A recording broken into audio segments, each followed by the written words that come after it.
तो आज मैं इस डीएनटी के ऊपर ये बात बताना चाह रहा हूँ आपको कि ये डीएनटी क्या है और हमारा क्या उद्देश्य है। देश के अंदर ऐसी 193 जातियाँ जो जनजातियाँ या जातियाँ जो हम ट्राइब हैं, बहादुर जातियाँ जिन्होंने मुग़लों से लेकर और अंग्रेज़ों तक ईंट से ईंट बजाई, उन्होंने अपना प्रण नहीं हारा, अपना ईमान नहीं बेचा। अगर वो लोग अपना प्रण या अपना ईमान उस टाइम में बेच देते, मुग़लों के टाइम में, तो बड़ी बड़ी जागीरों के मालिक वो लोग बनते। तो मुग़लों ने उनको बागी करार दिया, और जब बागी करार दिया तो वो लोग जंगलों में चले गए, और जंगलों में जाके वो लोग खाना बदोश बन गए, जिनको हम नोमैडिक बोलते हैं। तो मुग़लों ने तो बागी करार दिया हुआ था। जब 16वीं शताब्दी जब आई, तो 16वीं शताब्दी के अंदर भी अंग्रेज़ों ने भी उनको बागी करार दिया, क्योंकि वो लोग गुरिल्ला युद्ध करते थे। गुरिल्ला युद्ध इन लोगों के जंगलों में रहते थे, तो गुरिल्ला युद्ध करने की नीति इन लोगों के पास थी, और जो उस नीति का आज तक भी आज की सरकारें, आज की जो विज्ञान है, उनके पास कोई तोड़ नहीं है। जैसे उदाहरण के तौर पे मैं बैठूँ, इसके दिल में क्या है कि यह क्या कर सकता है, कुछ भी कर सकता है। इसके दिल में क्या उपज रहा, इसके अंदर की दिल की खोज करने वाली कोई मशीन नहीं बनी आज तक। तो वो जो गुरिल्ला नीति थी वो ऐसी थी, वो छुप कर, एकदम से छुप कर वार करते थे, और जिससे अंग्रेज़ बहुत डरते थे। और अंग्रेज़ों ने भी इन जातियों को बागी करार दिया।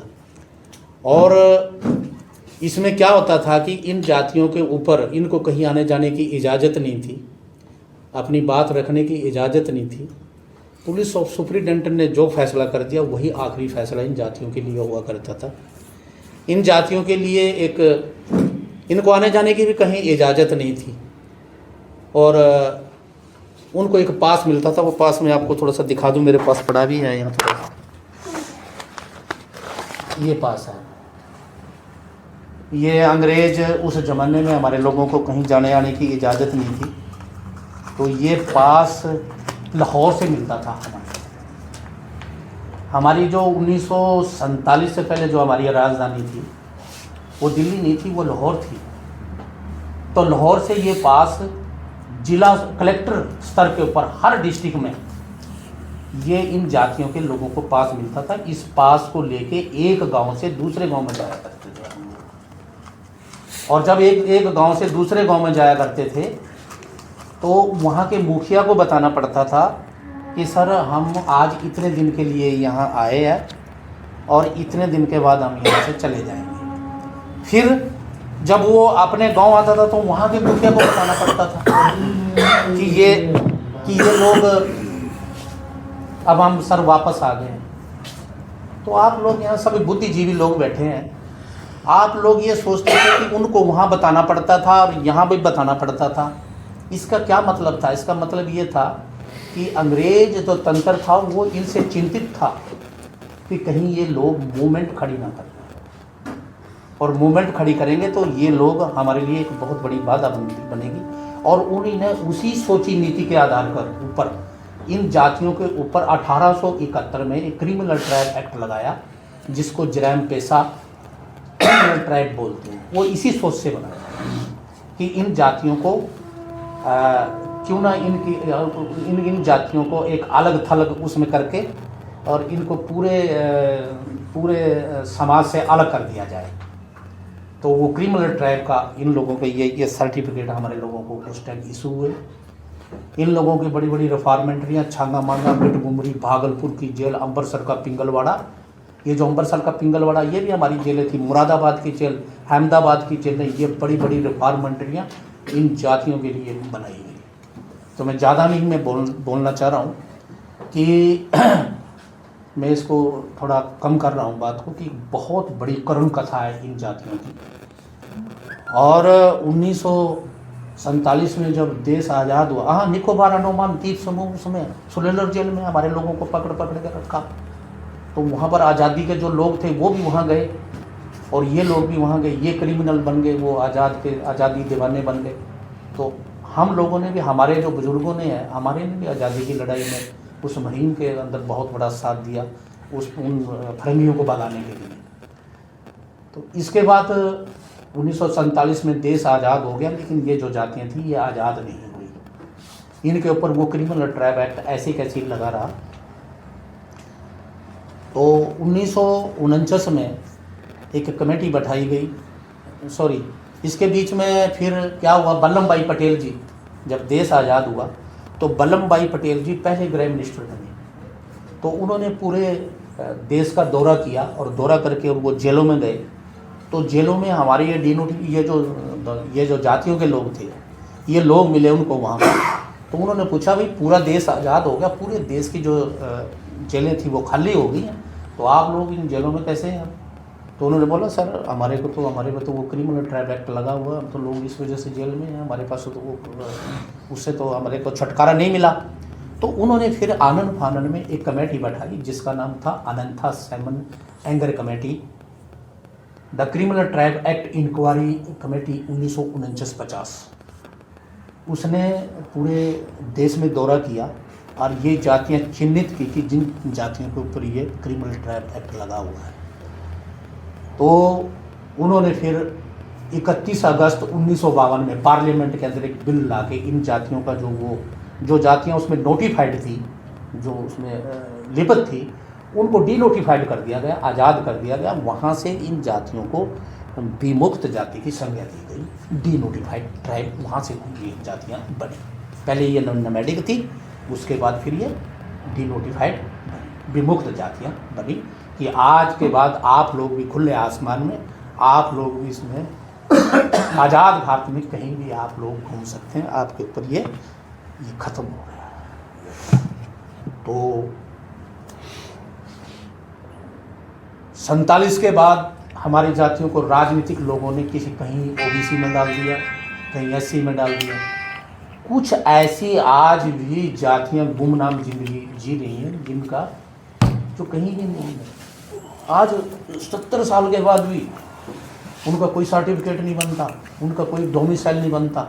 और ये ऐसा इन राजनीतिक लोगों ने, और इनकी आबादी अगर 15 करोड़ की आबादी हम कहें, 15 करोड़ की आबादी कहें, तो 150 एमपी बनाने की हम लोग महारत रखते हैं, लेकिन पूरा एक भी देश में एक भी एमपी या कोई एक दो कोई आ गया तो वो भी अपने आप को डीनोटिफाइड नहीं कहते, वो भी कोई दूसरी जाति का ही बता के बात करते हैं, कभी इनकी बात नहीं करते। 2-4 लोग अगर आए होंगे, लेकिन 150 एमपी बनाने की जो जातियाँ महारत रखती हैं वो आज गुमनाम है, वो अलग अलग उसमें बटी हुई है।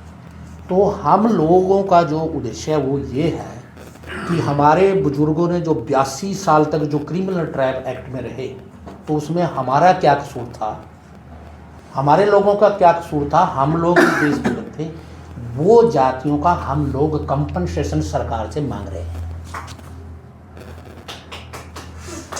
कि हमारे लोगों को, जो लोग हम आज अशिक्षित, बेरोजगार, बेघर, बेपर, बेजर, बेइज्जत और राजनीति से कोसों दूर है, उसमें हमारी उस राजनीति में, उस देश में हमारी भागीदारी होनी चाहिए।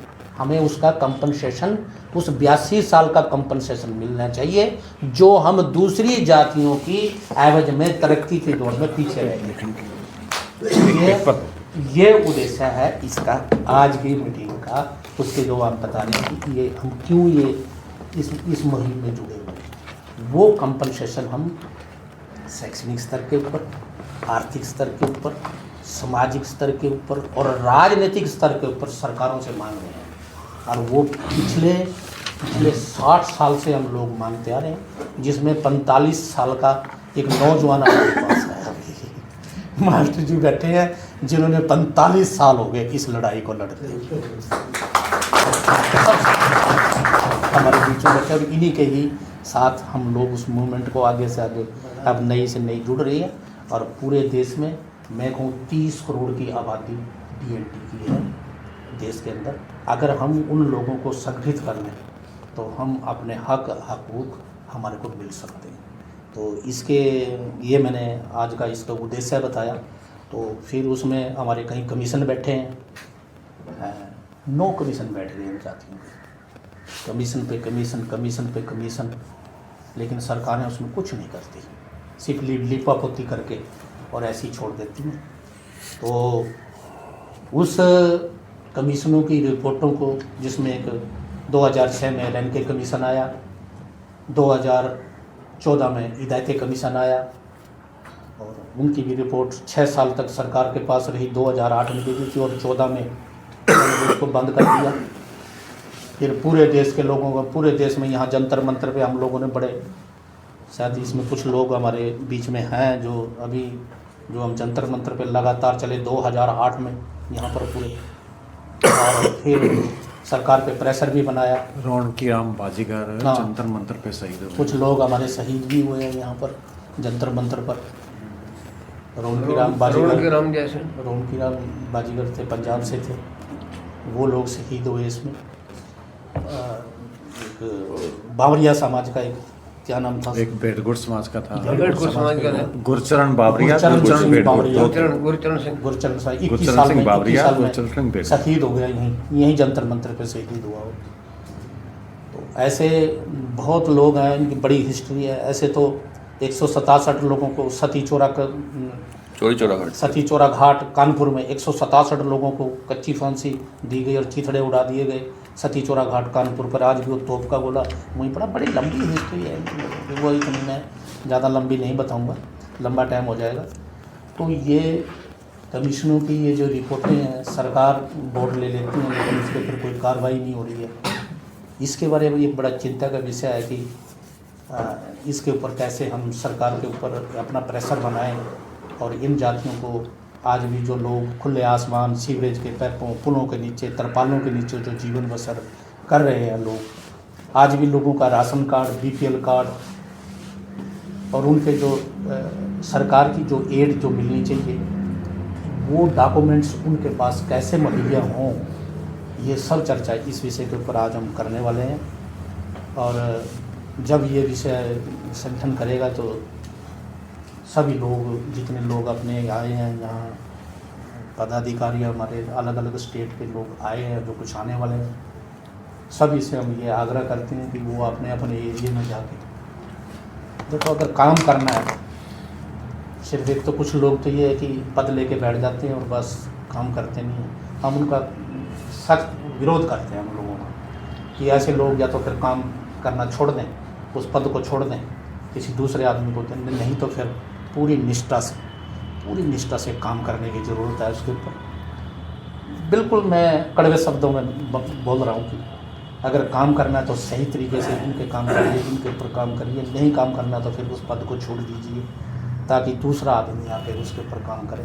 ये नहीं कि पद लेके बैठ के पद का सर्टिफिकेट लेकर सराहने के नीचे सो जाए और उसके वहाँ जो मर्जी कुछ होता है। ऐसा संगठन की मंशा नहीं है, ऐसे नहीं होना चाहिए।